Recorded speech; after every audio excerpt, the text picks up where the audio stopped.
This boy was fighting against several soldiers all at once. So he starts using a power that releases multiple eyes, and on top of that, he unleashes a purple aura, relentlessly attacking one of those soldiers with his sword. After that, he places his hand on the ground, creating an abyss of spears, striking all the other soldiers who were rushing at him as well. With that, flames begin to blaze and completely incinerate those soldiers, while he, using the power of his scarlet eyes, kneels on the ground, leaning on his sword as he supports himself against the floor. Then, when we finally see his face, we realize he's completely exhausted from that entire fight. And when he looks to the side, he sees a woman. This woman asks him why. She says it doesn't make any sense for him to have made a choice like that. With sadness in her eyes, she asks why he sided with evil. She declares that Nox von Reinharber betrayed them. Nox just looks at her and says it's actually pretty funny hearing her talk about betrayal. But fine, they can call it betrayal if they want. However, that betrayal didn't come from his side. If anything, it would be more accurate to say that they betrayed him first. As he looks at her with a faint smile, she starts screaming, saying that was a lie, asking what he was even talking about and why he was acting like this. At that moment, he says it's because he was forced into it. Suddenly, a light begins to emanate from the area, and just like that, Nox completes the first part of Inner Lunatic. The truth is, none of that was real.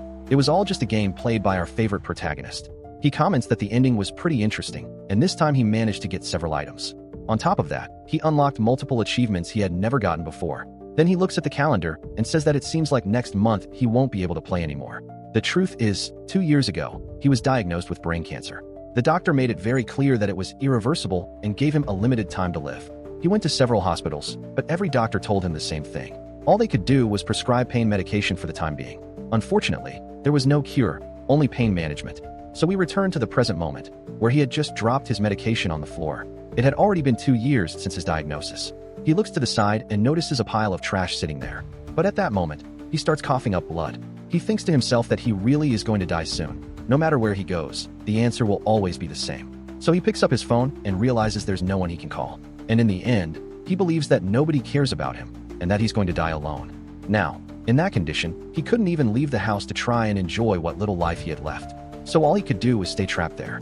Then he notices several flyers on his desk, letters about support group meetings for terminal cancer patients, along with an invitation to attend a church service, claiming he might be healed, and even a suggestion asking if he wanted to try some kind of natural treatment. But he had already tried all of that. So he grabs those letters and just throws them up into the air, completely frustrated. At that moment, he looks back at his computer to log into his favorite game, Inner Lunatic, thinking to himself that this was the only thing he could still do. But this time, what kind of character should he create to finally beat the game? He had two options, a magic genius or a sword genius. Then he notices there's also an option to choose both. So he picks that one. However, a penalty is immediately applied to the character for selecting two genius traits. That negative trait is called time limit. In other words, just like the protagonist himself, the character he's creating also has limited time to live. Since that option had never appeared before, he becomes intrigued and goes ahead and creates the character anyway. But something feels different. Suddenly, a bright blue flash bursts out from the PC, lighting up the entire room and making him collapse to the floor in dizziness. Then the computer announces that the character has been successfully created, but the protagonist feels incredibly sick, convinced that he's about to die right there. The synchronization process begins, and the character's name is forcibly changed without giving him any choice. And just like that, the protagonist dies. However, at that exact moment, the synchronization freezes at 71%, and the game continues loading until the character is fully completed. Then we see a white-haired boy lying in a bedroom. He slowly gets up, not recognizing the place at all. He wonders where he is, yet strangely, there's a very familiar feeling flowing through his entire body. So he stands up and starts walking. He just had a really strange premonition. And when he looks into the mirror, he realizes he's inside the very game he just died in front of. But instead of being the hero, he's the villain of the game's original story. Out of nowhere, a phrase with no clear meaning pops into his head, Nox von Reinharber. That was one of the three masters of darkness in Inner Lunatic. He was born into one of the most criminal families in the world of Lunatic and is the youngest of the 5 Reinharber siblings. The Reinharber family has produced countless generations of geniuses in both magic and swordsmanship. Yet Nox is the only one in the entire family with no talent whatsoever. Born without either gift, he grew angry at the world and eventually formed an alliance with demons, becoming the greatest disaster in Lunatic's entire history. The protagonist then realizes that he himself is Nox.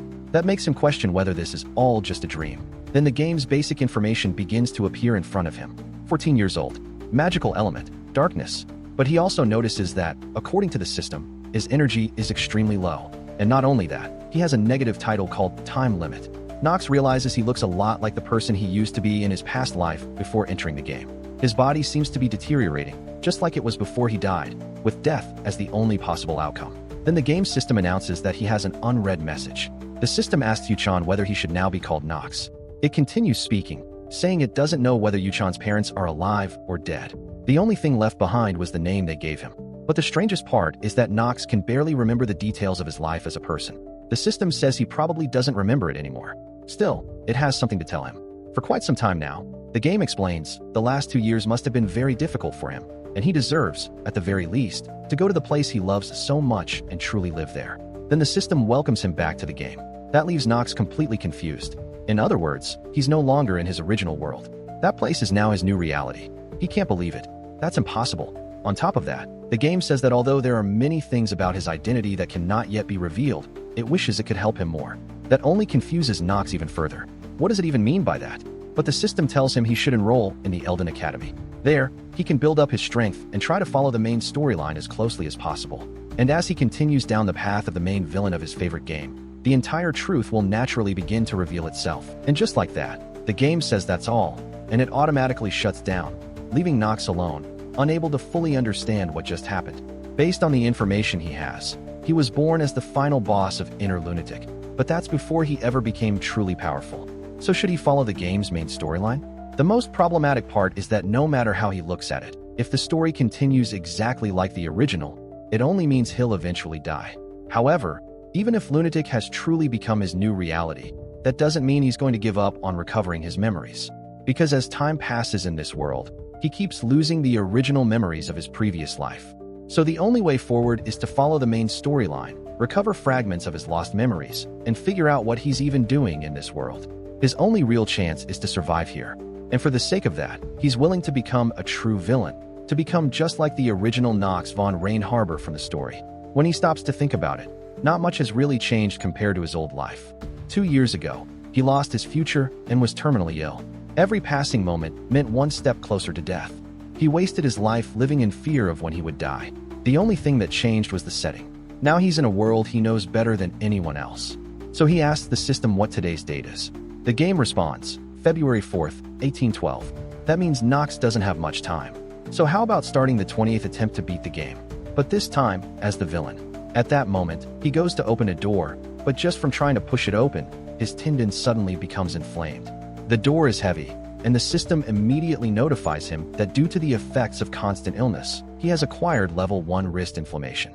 It advises him to rest in order to recover. After walking around the mansion for a while, he wonders what the hell is wrong with his body. Is he really this fragile? Then he accidentally bumps into one of the maids, causing her to drop the plates she was carrying as both of them fall to the floor. She asks who ran into her, but when she realizes it's young Master Nox, she becomes completely terrified. Nox looks at her carefully, brown hair and orange pupils. That was Rona. Rona immediately starts apologizing non-stop, begging for forgiveness for the crime of hurting him. Nox thinks to himself that even though she's just an extra character, the only thing he remembers about her from the original story is that she used to talk behind his back. So was that innocent-looking girl really the one who constantly complained about him behind his back, saying he was a horrible person? Nox kneels down and tells her he'll forgive her this time. Then he gives her a smile and says that if she ever makes the same mistake again, he won't be so generous. Rona forces a small smile, clearly terrified, saying she understands perfectly. Nox thinks to himself that everything feels strangely quiet. The maids all look completely frightened. So the original Nox was supposedly insane. What kind of life was he living before he ever gained real power?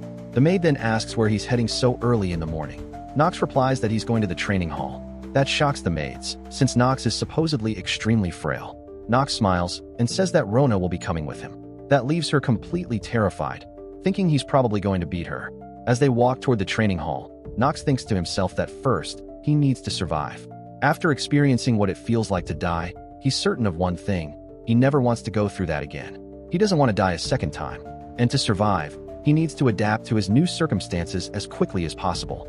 But that doesn't mean he doesn't have a chance to win in this world. He was someone who had played this game 27 times, and he knew most of the hidden aspects inside it.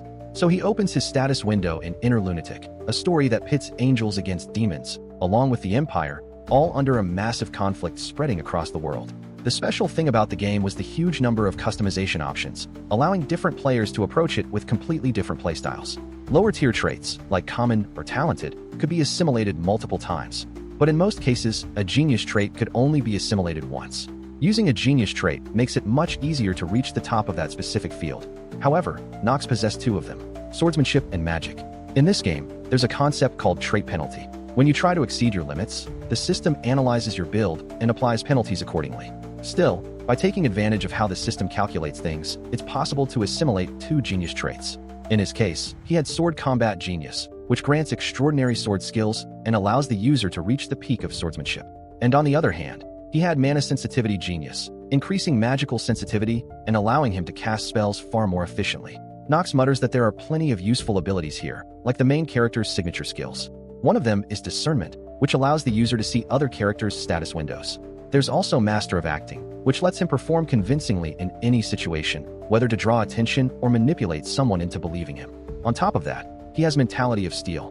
When activated in battle, it helps regulate his mental strength and maintain absolute composure. The real problem with the villain build lies in the negative traits.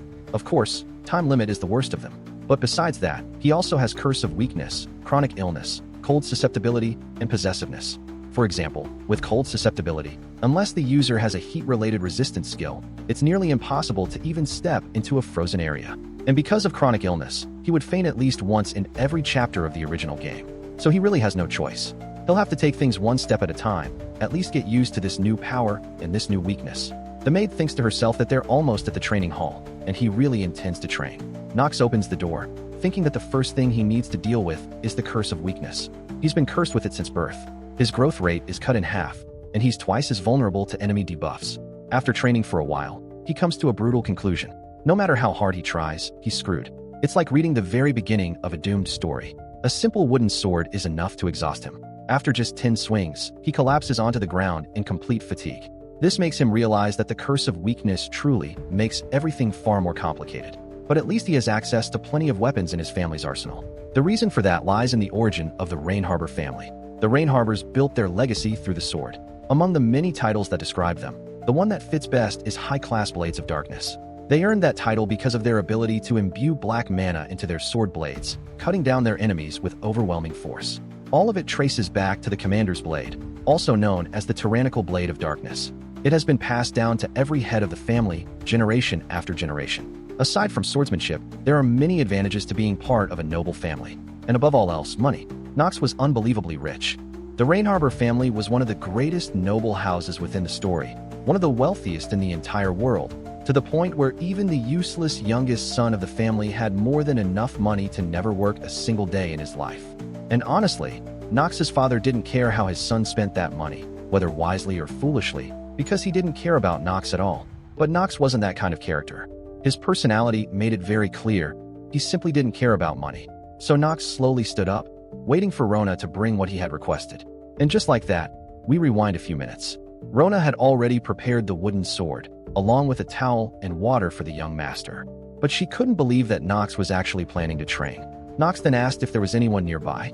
After confirming, he told Rona to come closer, leaving her completely uncomfortable because she thought he was about to hit her. But Nox said that wasn't it. He leaned toward her ear and began whispering everything he was planning. She was shocked, asking when he intended to use that money, and even trying to say that his ideas were terrible. Before she could finish her sentence, he simply told her to shut up and hurry. Frightened, she agreed. Nox thought to himself that he didn't know how fast Rona would move, but she would probably return by tomorrow. As he sipped the tea she had prepared for him, he reflected that he needed to find a way to deal with this curse, and that girl as well. At that moment, a mysterious voice addressed him. "Young Master Nox." Startled, Nox realized it was the butler. His name was Rodiel de Ernak, one of the administrators of the Rainharbor estate, and not someone Nox could treat carelessly. He was also the direct aide of Nox's father, the head of the family, Telvon Rainharbor. Just the butler's presence was enough to make Nox tremble. Still, he reminded himself that this was an event he had to face.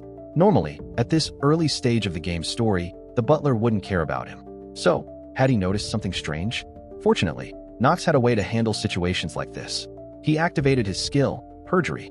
Then he immediately questioned the butler about what he was doing there, since he should have been at the family leader's side. The butler calmly explained that after receiving certain orders, He had come to deliver news to Knox. Knox had been granted permission to attend the family's main dinner that evening. That surprised him. He had barely gathered any information about his own family, and now they wanted him at dinner? He told the butler to inform them that he would not attend. The butler looked confused.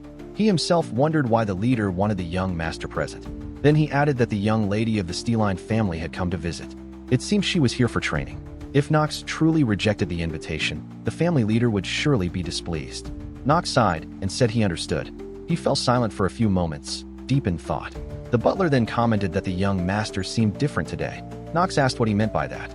The butler continued, saying that Knox had never shown interest in fencing before, and yet he had come to practice in the training hall on his own. He asked if he could know the reason.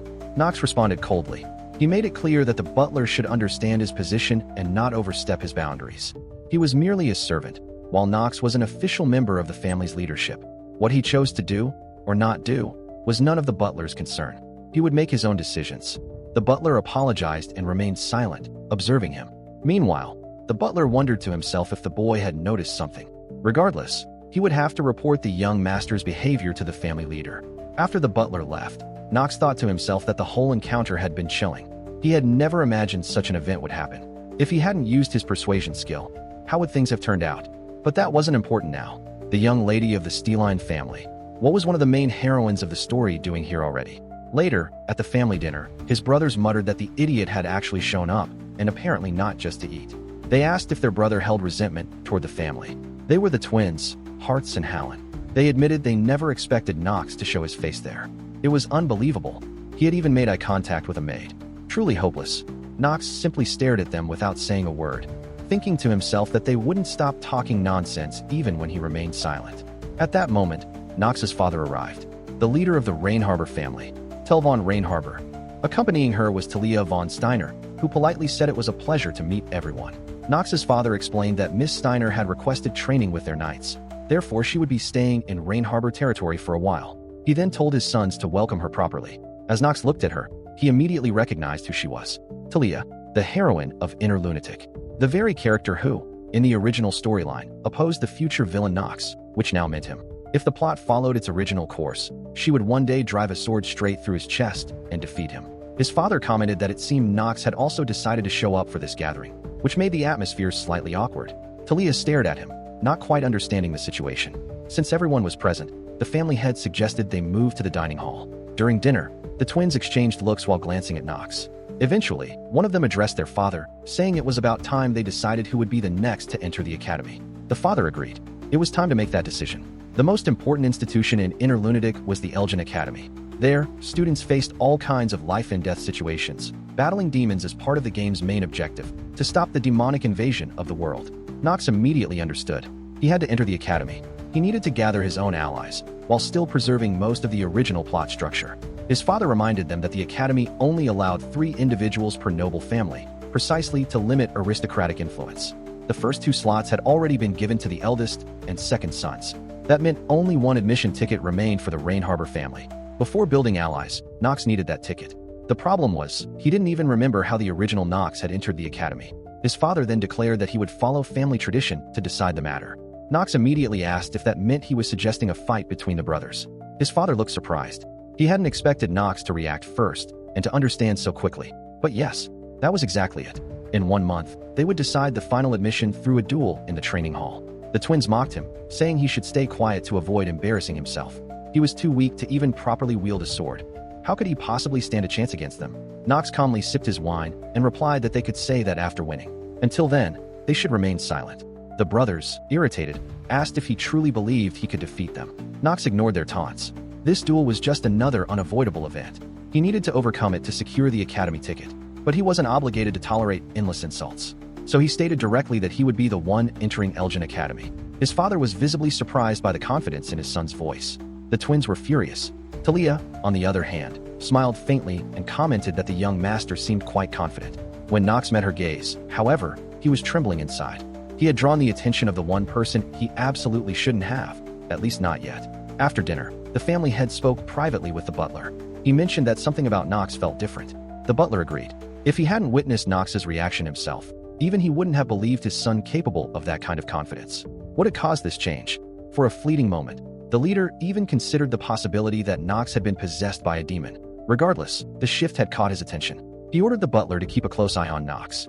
As the days passed, Nox went to the training hall every single day. The maids watched him carefully. After all, the young master had a duel in 1 month. Yet all he did was run, endlessly. Nox soon realized that he could hear the maids whispering to each other from a considerable distance. After several days of relentless training, he finally managed to raise his stamina to 0.1. The reason he focused solely on running was simple. His greatest weakness was stamina. To properly use his sword combat genius trait, his stamina stat needed to be above 4. Without that, the ability was practically unusable, especially for someone as physically weak as he currently was. The real issue behind all of this was the curse of weakness. It was a debuff that cut his growth rate in half. And even after running endlessly for days, he had only managed to raise his stamina to 0.1. But it wasn't just the curse of weakness. He also had the time limit trait, which reduced his growth rate by half again. In simple terms, he needed to work 4 times harder than anyone else just to achieve the same progress. Even after pushing himself to the brink, thanks to the time limit trait, he had barely reached stamina level 0.15. That's when Rona finally returned, bringing the equipment and supplies he had requested. Nox stared at the items, thinking about how he was supposed to reach 4 stamina when months of effort had barely moved the needle. Then he picked up the 4 key items: 3-headed Gorgon Poison, Memory Fairy Dew, Golem Core, Stamina Rapid Evolution Scroll. He planned to solve everything using nothing but his knowledge of the game Inner Lunatic. Rona couldn't understand why he had ordered so many strange things, especially poison. Most people avoided such items. At first glance, the only useful object seemed to be the scroll. Nox calmly replied that the reason was simple: no one knew how to use them properly. And without hesitation, he lifted the Gorgon Poison and drank it. Rona froze in horror, shouting for the young master to stop. He was poisoning himself. Almost instantly, Nox turned even paler than usual. The system notified him that he had consumed the 3-headed Gorgon Poison. His health would temporarily increase by 1.5 times. However, the death countdown had now begun. 10 minutes. That was his limit. As Rona panicked and said she would call the butler, Nox ordered her to wait. Then he did something even more shocking. He consumed the Golem Core. Rona was on the verge of tears. That wasn't something meant to be eaten. The system announced that a hidden mechanism had been activated. The Gorgon Poison reacted with the Golem Core. Normally, the core was used to petrify targets, rapidly increasing defense, or to create artificial golems. But when combined with the Gorgon's venom, a special interaction occurred. The poison was diluted. And with that reaction, the negative effect of the curse of weakness disappeared. Nox felt satisfied. The curse was gone. But Rona was still trembling, convinced he might die at any second. Nox, lost in thought, knew there was still one final step. He suddenly removed his shirt in front of her, leaving her completely flustered and confused. Then he activated the Memory Fairy Dew, pouring it over his head. The petrification effect from the Golem Core vanished, and another hidden mechanism triggered. System message: the user has temporarily obtained the Blessing of Evolution. This blessing would immediately raise his stamina to level 5 and double his growth rate. Nox smiled faintly. Only one last move remained. He used the Stamina Rapid Evolution Scroll, doubling his stamina gains once more. Now everything aligned. The curse of weakness was removed. The Blessing of Evolution suppressed the time limit debuff. The scroll doubled his growth rate again. This meant he could finally raise his stamina at an accelerated pace. But suddenly, Rona grabbed him, asking if he was truly okay. From her perspective, he had randomly stripped and consumed lethal substances. None of it made sense. Nox simply told her to bring him a towel. Only then did he notice how genuinely terrified she looked, as if she truly believed he was about to die. That reaction caught him off guard. Now that the curse was gone, perhaps he should ease up on her a little. He assured her he was fine. She asked again if she should call the butler. He refused. Everything was under control. Then she asked what he planned to do now. Nox looked at her with a confident smile. Run. And so he did. Day after day, he ran relentlessly. Meanwhile, Talia von Steiner watched from a distance, wondering how someone so weak could possibly accept a duel against his brothers. A maid whispered that she shouldn't look down on one of the Rain Harbor heirs like that. But Talia shook her head. He couldn't even hold a sword properly. All he did was run. Even the Knights of Rain Harbor had offered to train him, yet Nox rejected every single offer. At this rate, in 1 month, he would be completely crushed, and that would be the end of everything for him. She was certain that if things continued like this, that was exactly what would happen. But something was bothering her, and she didn't even know why. So she told her maid that she couldn't stand it anymore, and that she would return later. With that, she went after Nox. She stood face to face with him and introduced herself properly, unlike at the dinner. Nox wondered why this girl had come to speak with him. He asked what she wanted, since he had already heard her name before. She felt confused by his cold attitude, but convinced herself it could only mean one thing. He must have been stunned by her beauty. At least, that's what she chose to believe. She said she needed to ask him something. Was he really certain he could defeat his brothers? Was that why he accepted the duel? Nox simply observed her in silence. She continued, asking if he truly believed he had any chance at all just by running every day. If he was willing, she would help him defeat his brothers. But Nox refused. He had no interest. He told Talia to leave. Talia grew irritated and demanded to know how he dared to speak to her like that, when she had only offered to help. Meanwhile, her maid found the whole situation amusing, thinking that if he kept talking like that, every girl would end up hating him. Talia snapped that he could forget her offer and do whatever he wanted. As she walked away, Rona stepped beside him and said he truly had no idea how to treat a girl. But in Nox's mind, getting involved with her would only complicate things. He glanced at Talia's system window. She was the same age as him, 14, a fire element user. Her stats were incredibly high, filled with both positive and negative traits. Her main strengths were her explosive temperament, natural talent, and skill in combat and swordsmanship.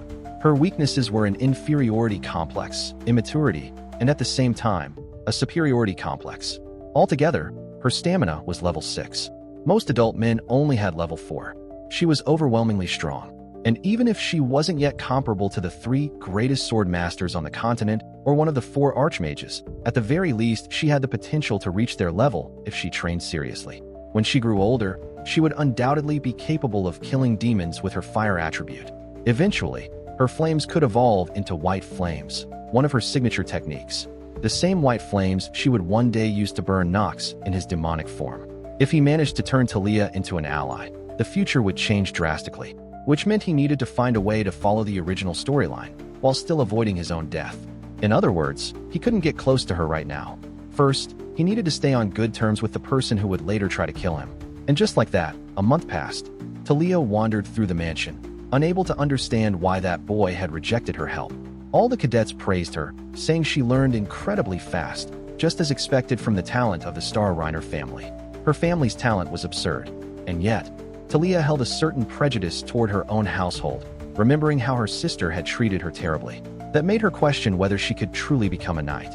A true knight must never be consumed by greed. They must remain disciplined, willing to sacrifice themselves for the greater good.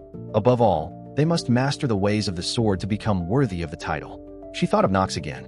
Was it really possible for him to defeat brothers who had trained for years, just by doing cardio? She seriously doubted it. The next day, Nox stood in the arena. Cadets and maids gathered to watch.